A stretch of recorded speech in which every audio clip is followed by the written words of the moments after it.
12. Hutang karma Sang Buddha. Berikut ini secara singkat 12 balasan atau yang juga dapat dianggap sebagai 12 hutang samsara yang harus dihadapi oleh Bhagava. Balasan pertama, fitnahan Sundari. Dalam kehidupan lampau, bakal Buddha adalah seorang pemabuk bernama Munali. Ia menuduh paceka Buddha bernama Surabi dengan tuduhan kasar. Orang ini adalah orang yang tidak bermoral, yang menyenangi kenikmatan indera secara diam-diam.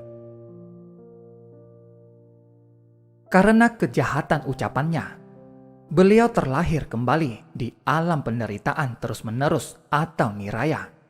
Dan dalam kehidupan terakhirnya sebagai Bhagava, di depan umum, beliau dituduh oleh Sundari, petapa pengembara perempuan, sebagai pencari kesenangan dan telah menjalin hubungan cinta dengannya.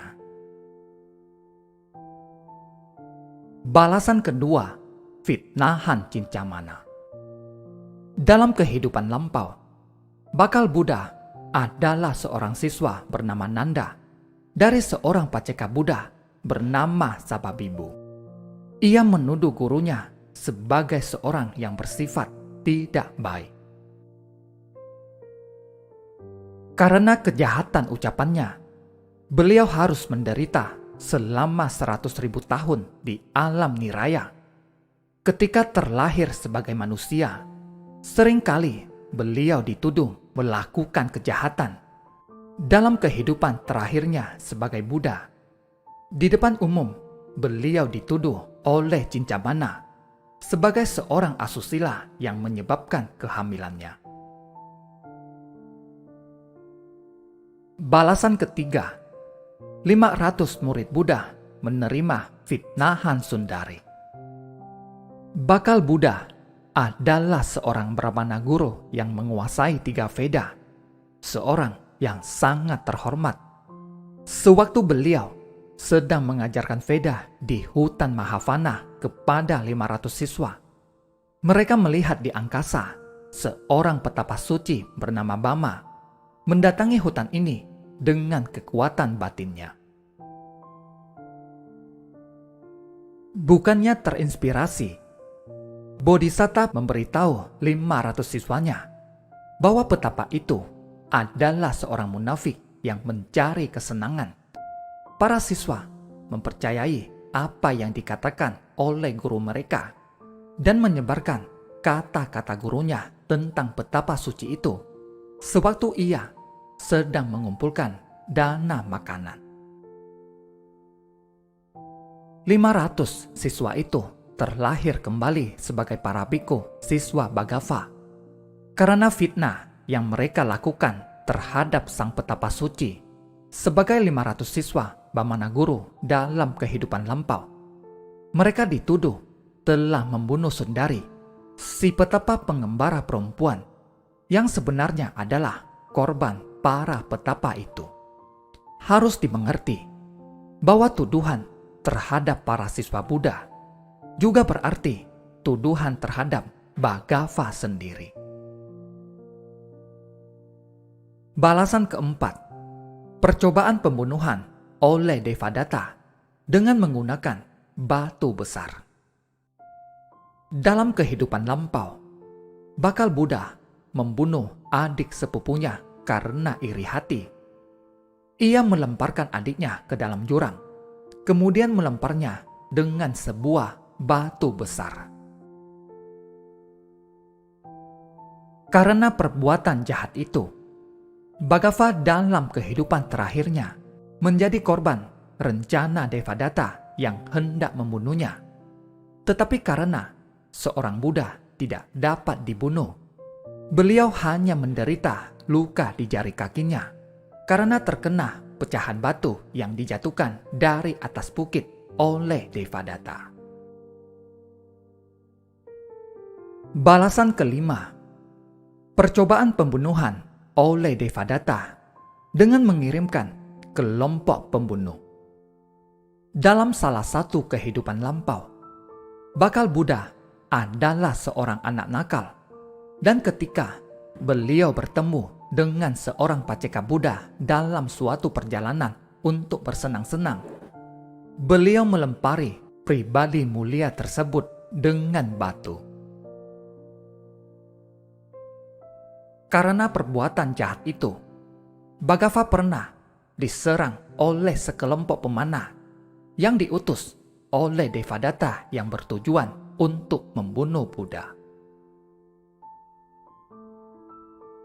Balasan keenam, percobaan pembunuhan oleh Devadatta dengan menggunakan gajah Nalagiri. Ketika bakal Buddha adalah seorang penunggang gajah, beliau dengan gajahnya menakut-nakuti seorang paceka Buddha yang sedang mengumpulkan dana makanan yang seolah-olah hendak menginjak-injak orang mulia tersebut. Karena perbuatan itu, Bhaggava diancam oleh seekor gajah mabuk bernama Nalagiri di Raja Gaha yang dikirim oleh Devadatta untuk menginjak-injak Bhaggava. Balasan ketujuh, terluka akibat pecahan batu yang digelindingkan Devadatta. Dalam salah satu kehidupan lampaunya, Bodhisattva adalah seorang raja. Karena keangkuhannya sebagai raja, dia mengeksekusi seorang narapidana tanpa mempertimbangkan akibat karma. Dengan tangannya sendiri menusuk orang itu dengan tombak. Kejahatan itu membawanya ke alam penderitaan terus-menerus selama banyak tahun yang sangat lama. Dalam kehidupannya sebagai Bhaggava, beliau menerima perawatan atas jari kakinya yang luka dengan dibedah oleh Jivaka, seorang dokter ahli untuk menyembuhkannya, atau saat terkena pecahan batu yang dijatuhkan oleh Devadatta. Balasan ke-8, pembantaian sanak keluarga Sakya dan sakit kepala yang dialami Buddha. Dalam salah satu kehidupan lampaunya, bakal Buddha terlahir dalam sebuah keluarga nelayan. Beliau biasanya bergembira menyaksikan sanak saudaranya menyakiti dan membunuh ikan. Atau beliau sendiri tidak melakukan pembunuhan. Sebagai akibat dari kejahatan pikirannya, dalam kehidupan terakhirnya sebagai Buddha, beliau sering mengalami sakit kepala. Atau sedangkan sanak saudaranya dalam kehidupan itu, mereka terlahir kembali sebagai para Sakya yang dibantai oleh Vinanaba. Balasan ke-9, menerima dana berupa gandum. Ketika bakal Buddha terlahir sebagai manusia pada masa ajaran Buddha Pusa, ia mencerca para biku siswa Buddha dengan berkata, "Kalian hanya pantas makan gandum, bukan nasi." Kata-kata kasar itu berakibat dalam kehidupan terakhirnya, Bhaggava terpaksa memakan makanan gandum selama masa fasa di desa Brahmana Vranja. Atau beliau menetap di sana atas undangan Brahmana Vranja. Balasan ke-10, sakit punggung pada Sang Buddha. Pernah bakal Buddha terlahir sebagai seorang petinju bayaran. Saat itu, ia memukul punggung lawannya hingga patah. Sebagai akibat dari kejahatan ini, Bhaggava dalam kehidupan terakhirnya sering mengalami sakit punggung. Balasan ke-11, diare akut pada Sang Buddha. Ketika bakal Buddha terlahir sebagai seorang dokter, dalam salah satu kehidupan lampaunya. Ia dengan sengaja meresepkan obat yang menyebabkan sakit perut kepada putra seorang kaya yang enggan membayar jasanya. Atas kejahatan itu, Bhagava dalam kehidupan terakhirnya menderita penyakit disentri yang akut dan berdarah sebelum meninggal dunia. Balasan ke-12, Dukaracarya atau penyiksaan diri sebelum menjadi Buddha selama 6 tahun. Bodhisatta pernah terlahir sebagai seorang brahmana bernama Jotipala. Ia mengucapkan kata-kata hinaan terhadap Buddha Kassapa dengan berkata, "Bagaimana mungkin bahwa orang gundul ini telah mencapai pencerahan sempurna? Pencerahan sempurna adalah hal yang sangat jarang terjadi." Kata-kata hinaan ini berakibat tertundanya pencerahan sempurna Bhagava. Para bodhisatta lainnya mencapai pencerahan sempurna hanya dalam hitungan hari atau bulan. Buddha Gautama harus melewati 6 tahun penuh penderitaan dalam pencariannya. 12 balasan atas kesalahan masa lampau dari bakal Buddha diceritakan oleh Bhagava sendiri merujuk pada Khuddaka Nikaya, Theravada Pali 39, Avanapalavaga, Pubbakama Pilotika, Buddha Apadana. Hal yang bisa dipelajari dari 12 hutang karma sang Buddha. 1. Buddha mengajarkan dan sudah menunjukkan untuk berani menghadapi semua akibat perbuatan yang pernah diperbuat sebelumnya. Mau menghindar pun tidak bisa.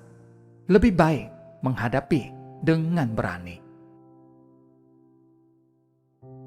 2. Kama pada saat tertentu bisa memanfaatkan kondisi yang ada untuk mematangkan buah kama.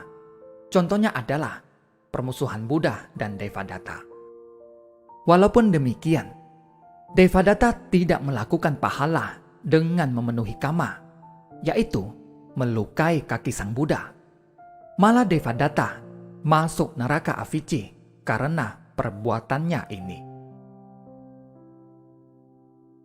3. Jika sang Buddha hanya membayar 12 kama terakhirnya, berapa banyak kama kita yang masih harus dibayar?